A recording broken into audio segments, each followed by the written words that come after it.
Hi everyone, I'm Debbie Green. I'm with Green Nest Decor. I've been painting furniture professionally for about 6 years now here in the Chicago area, and I have sold in various stores.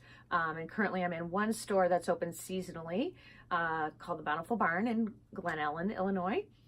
And I wanted to say thank you to Dion Woods, who has recommended me to Jennifer Allwood's group and to Jennifer Allwood for having me on today and to teach you the blue finish that you see here. I've got a contest running right now trying to name the finish and come up with a really good name for it. And I haven't exactly chosen the winner yet, but I will update you. It will be in the final information.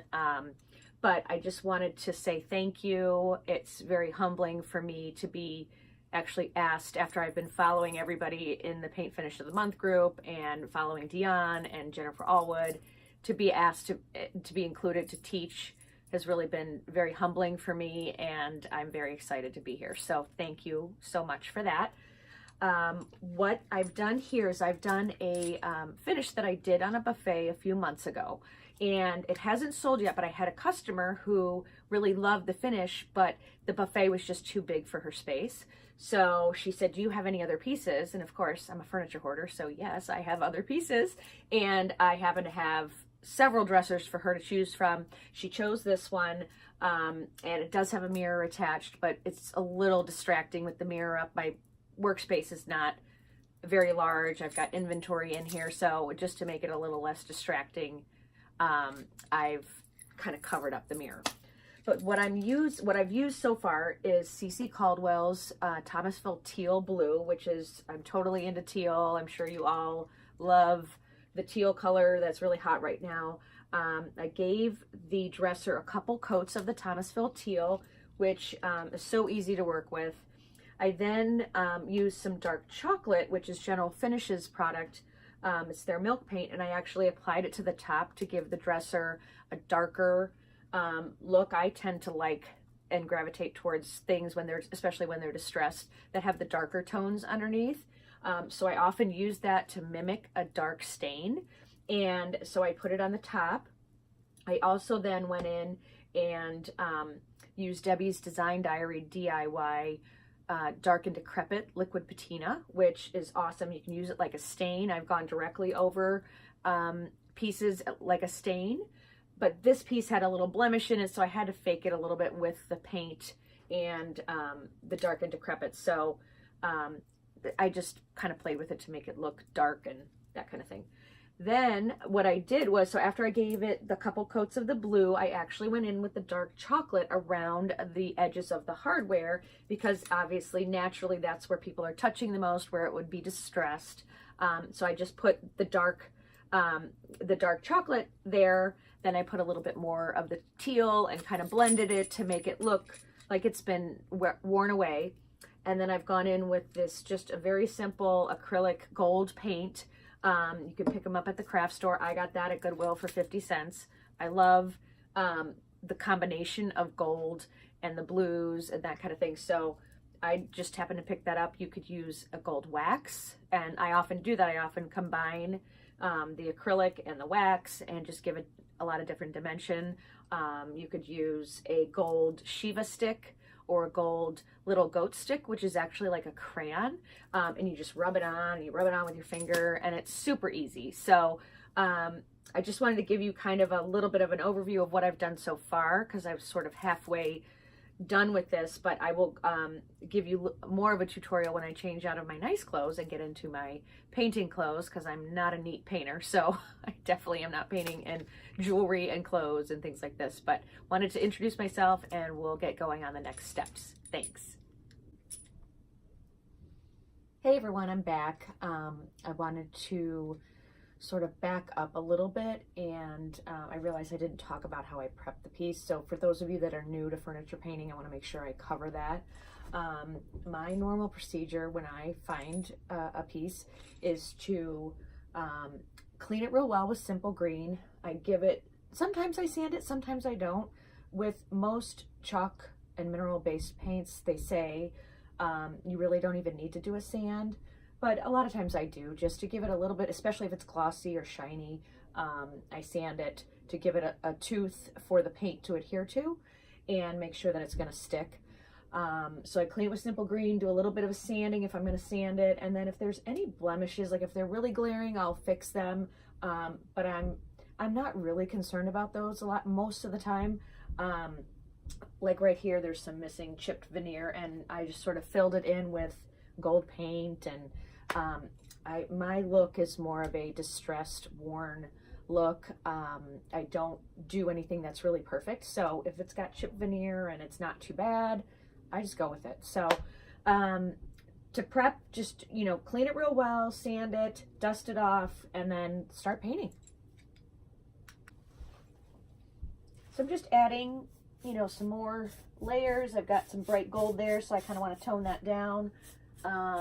Again, just dabbing the paint on. Very little paint is on my brush, even though it looks blue.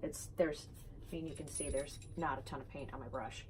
And just kind of going in and feathering it in and just giving it that depth and dimension and character that you like to see on these old pieces.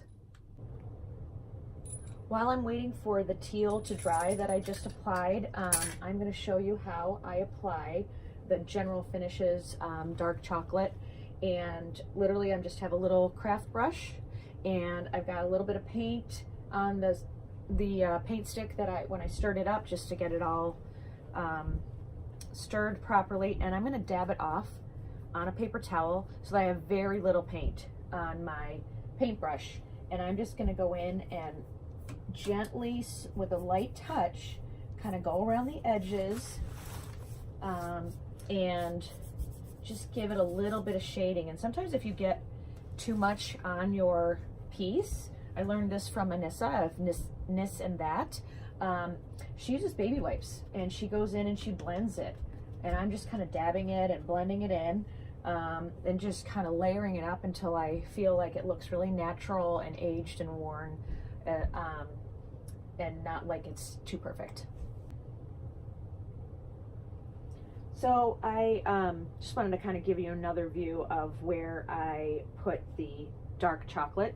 So you can see it all around here, around the edges of the drawers, and along the bottom here. I've done just a little bit of wiping of the dark, and then I go in with the baby wipe and blot it off and kind of blend it all in so it just looks really natural.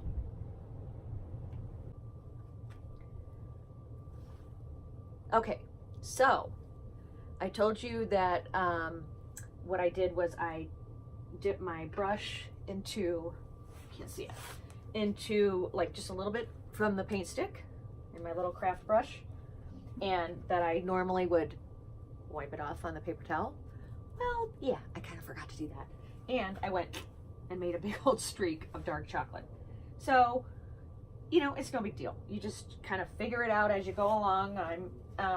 I took a baby wipe and I just sort of blended it and fixed it. I'm gonna let it dry, see how it looks, and then I can always go back in with my Thomasville Teal and brush it in, layer it up, and fix it. And that's kind of what I've done, is I've just done different layers of the teal, the dark chocolate, the dark and decrepit, the gold, layers and layers, until you just get the look that you like. So now I wanted to show you how, now that I've gotten the teal and the dark chocolate where I want it. I know I've got the gold on here, but let's ignore that for a little bit. I want to show you how a couple of different ways to achieve that look. The first way I told you was just with a simple acrylic paint that I picked up at Goodwill, but at Hobby Lobby, Michael's, any of your craft stores. And this one happens to be by Plaid, and it's called Apple Barrel Colors and Pure Gold. I really like this. I like a warm gold.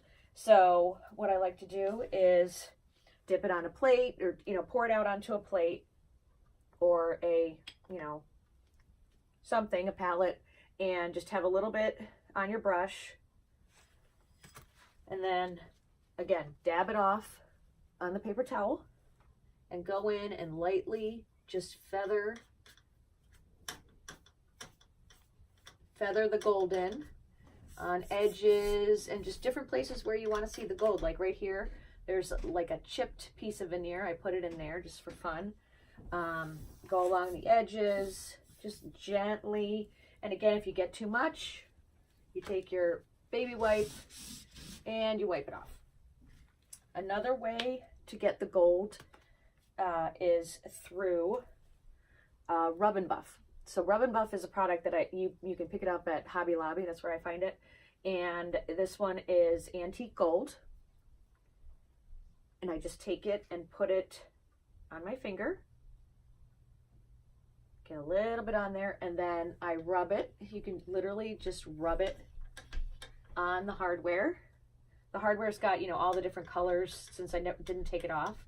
It's got all the different colors of the paints that I've used. So I go back in at the end and I add the gold back in just to give it some shimmer and shine. This has, I don't know if you can see on the camera, but this has like a raised detail here.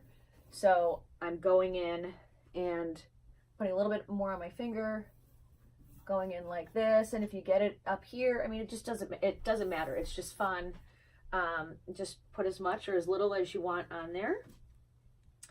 Another way to get that same look is with a gold wax. I know CC Caldwell makes a Eldorado gold wax, and there's lots of different companies that make colored waxes, or you can make your own colored wax by taking clear wax and putting whatever color you want it to be in there and mixing it up to put, you know, take it out, put it on a plate, put the color in it, mix it up, and then you've got your own colored wax. So that's kind of fun.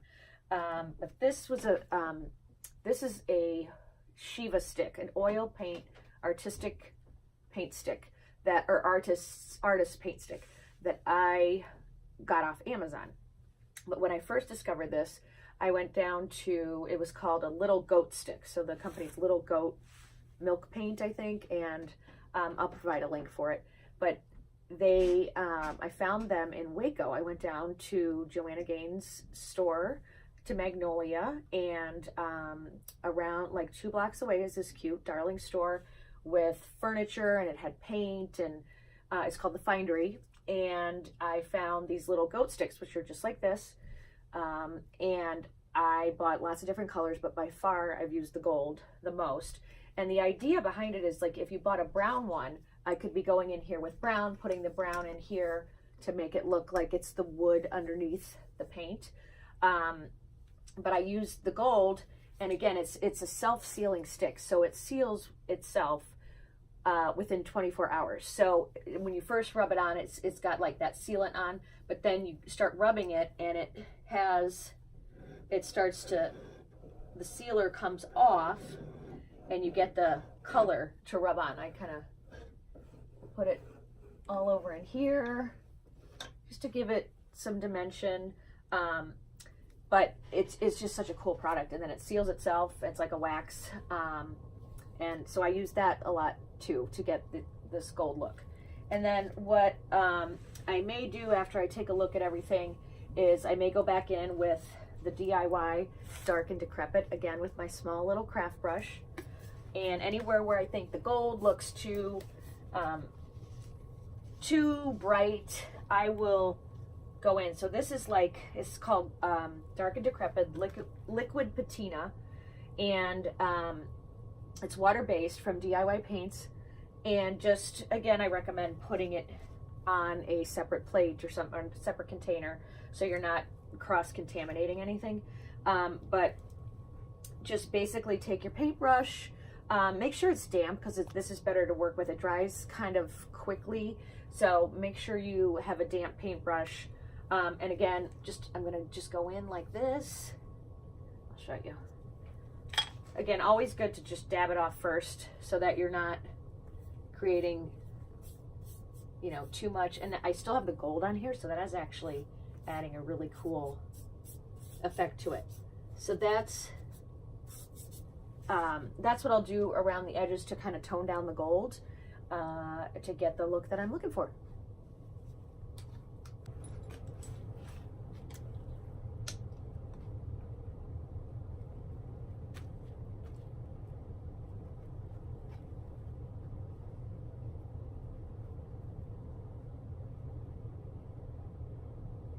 there's a tiny little blemish right here. I just kind of want to highlight. So I'm taking very, very little paint again and just going over with a really light touch to give it a hint, just a shimmer of the gold in the middle, but I don't want it too heavy. And then I'm going in with the goat stick, or the Shiva stick I should say, and kind of brightening up some areas, rubbing it with my fingers, going over the hardware. Anywhere where I think it needs a little bit of a highlight. You can never have too much gold.